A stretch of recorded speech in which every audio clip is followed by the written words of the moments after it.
নমস্কার বন্ধুরা, আমি নিয়ে চলে এসেছি একটা নতুন ভিডিও। আজ কিন্তু কোনো রান্নার ভিডিও নয়।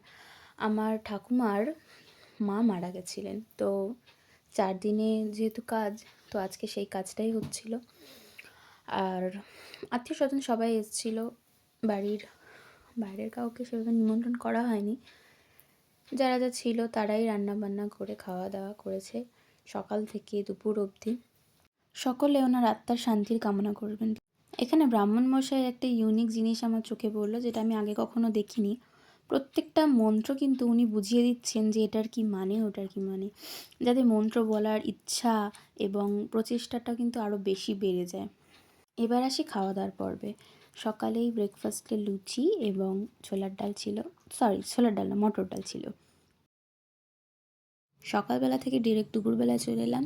দুপুরবেলায় সাদা ভাত ছিল, আর ছিল শাক ভাজা, যেটা শ্রাদ্ধ বাড়িতে মেন। এই সমস্ত রান্না কিন্তু মা, পিসি এরা সবাই মিলে করেছিলেন। বাইরের রান্না ঠাকুর ডাকা হয়নি, কারণ বাইরের তেমন কাউকে ইনভাইট করা হয়নি, শুধুমাত্র পরিবারের সবাই ছিল তাই। এরপর চলে এলো পাতে শুক্তো, তেতো, মিষ্টি সব কিছুর একটা সম্ভার। আমার বেশ ভালোই লাগে শুক্তোটা।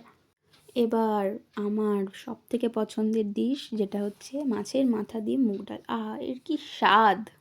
বিশেষ করো আমি না ওই ঝুড়ো ঝুড়ো আলু ভাজা একদম পছন্দ করি না, তাই আমি মাকে বললাম আগে থেকেই মাছের পিসটা তুমি আমাকে দিয়ে দাও, আমি মাছ দিয়েই ডালটা খাবো।